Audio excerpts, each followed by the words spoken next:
So friends, आज की video बहुत ज़्यादा यूज़फुल होने जा रही है। अगर आप अपनी इंग्लिश को इम्प्रूव करना चाहते हो और इंग्लिश अच्छे से बोलना चाहते हो तो इस वीडियो को एंड तक ज़रूर देखना। यकीन मानना, आपको बहुत कुछ सीखने को मिलेगा।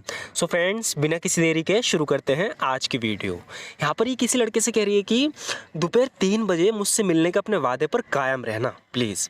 तो यहाँ पर अपने वादे पर कायम रहना, तो इसको इंग्लिश में हम इस तरीके से बोल सकते हैं, please stick to your promise. Please stick to your promise यानी अपने वादे पर रहना। या हम इस तरीके से भी बोल सकते हैं, please keep your promise. Keep your promise का मतलब है प्लीज़ अपना वादा निभाना, लेकिन यहाँ पर ये करिए अपने वादे पर कायम रहना। हम बोलेंगे please stick to your promise to meet me at 3 PM। यानी किसी लड़के ने इससे वादा किया है कि कल मैं तुमसे 3 बजे मिलूंगा, मीटिंग कर रहे हैं यानी मिल रहे हैं कल 3 बजे। तो कह रही है कि please stick to your promise to meet me at 3 PM। दोपहर 3 बजे मुझसे मिलने के अपने वादे पर कायम रहना। मुझे उम्मीद है कि ट्रैफिक या अन्य कारकों के कारण कोई देरी नहीं होगी। ये कह रही है कि मुझे उम्मीद है कि कोई ट्रैफिक का बहाना या कोई और कारण नहीं चलेगा, यानी मुझे उम्मीद है कि ट्रैफिक या अन्य कारणों की वजह से देरी नहीं होगी। आई होप ट्रैफिक और other factors won't cause any delays।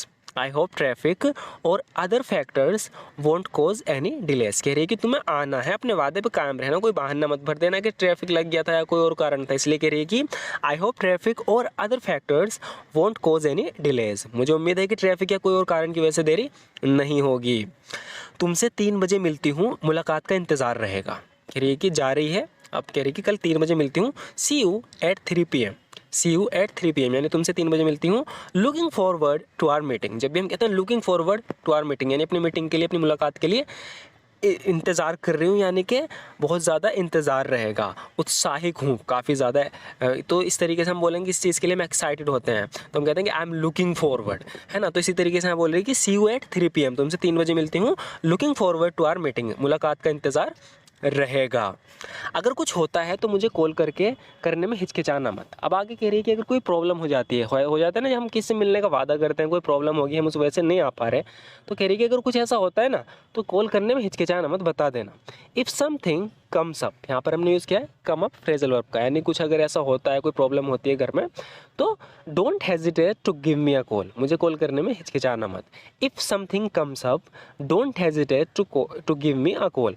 तो आप इस सेंटेंस का तब यूज़ करोगे जैसे कि आप किससे वादा कर रहे हो कि हाँ भाई हमें इस टाइम मिलना है या कोई, तो आप अपने दोस्त से कह रहे हो कि देख भाई अगर कोई प्रॉब्लम होती है ना तो वो बता देना, ऐसा करो तो मुझे बताया ना, मैं इंतज़ार करते रहूँ। तो इस सिचुएशन में बोलेंगे if something comes up don't hesitate to give me a call. If something comes up don't hesitate to give me a call. अगर कुछ होता है तो मुझे कॉल करने में हिचकिचाना मत। कल हम बस स्टॉप के सामने वाले कॉफ़ी शॉप में मिलेंगे, यानी बस स्टॉप है उसके सामने वो कॉफ़ी शॉप है, वहाँ मिलने की अब बात कर रही है। कह रही है कि tomorrow we will meet at the coffee shop across from the bus stop. Across या इन फ्रंट ऑफ भी बोल सकते हैं, लेकिन सबसे पहले हम इसे देखते हैं। Tomorrow we will meet at the coffee shop across from the bus stop. कल हम बस स्टॉप के सामने वाले कॉफ़ी शॉप में मिलेंगे। या हम इस तरीके से भी कह सकते हैं कि वी विल बी मीटिंग, यानी हम मिल रहे होंगे at the coffee shop in front of the bus stop. Bus stop के सामने वाले कॉफ़ी शॉप में मिल रहे होंगे। We will be meeting at the coffee shop in front of the bus stop. या ऐसे बोलेंगे टुमारो वी विल मीट, हम मिलेंगे at the coffee shop across from the bus stop. दोनों का मतलब है कल हम बस स्टॉप के सामने वाले कॉफ़ी शॉप में मिलेंगे। हमारी मुलाकात लगभग 1 घंटे तक चलेगी, यानी हमारी जो मीटिंग होगी 1 घंटे तक रहेगी, हम 1 घंटे तक बातचीत करेंगे। इस इंग्लिश में हम कैसे बोलेंगे, आर मीटिंग विल लास्ट। तो यहाँ पर लास्ट का यूज़ करेंगे, कब तक वो लास्ट रहेगी, कब जाके वो लास्ट होगी, यानी कितनी चलेगी। Our meeting will last approximately 1 hour. Our meeting will last approximately 1 hour, यानी हमारी मुलाकात लगभग 1 घंटे तक चलेगी। यहाँ पर इस इंग्लिश में हम कैसे बोल रहे हैं, our meeting will last approximately 1 hour, हमारी मुलाकात लगभग 1 घंटे तक चलेगी। मैं उन विचारों को लेकर उत्साहित हूँ जिन पर हम चर्चा करेंगे। कह रही है कि जिन बातों पर हम चर्चा करेंगे उनको लेकर मैं उत्साहित हूँ। I am excited about the ideas we will be discussing.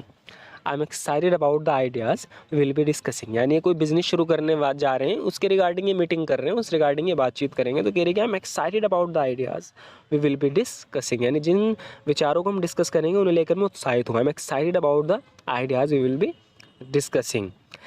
तुम कॉफ़ी पसंद करोगे या चाय मीटिंग के दौरान, यानी जब हम मीटिंग करेंगे, मिलेंगे, तो तुम कॉफ़ी पीना पसंद करोगे या चाय, इस तरीके से पूछना चाह रही है कि डू यू प्रेफर, कह रही है कि डू यू प्रेफर कॉफ़ी और tea during our meeting. Prefer का मतलब होता है क्या पसंद करोगे तुम। डू यू प्रेफर यानी तुम्हारी पसंद क्या है।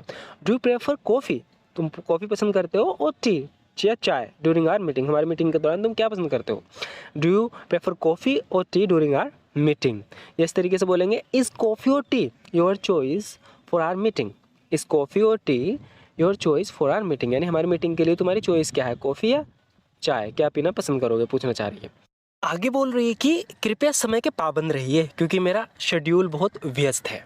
तो देखो यहाँ पर ये किसको बता रही है कि टाइम पर आ जाना, समय के पाबंद रहना। इसे इंग्लिश में बोलेंगे please be punctual as I have a tight schedule. अब देखो इसको अलग अलग तरीके से प्रोनाउंस किया जाता है।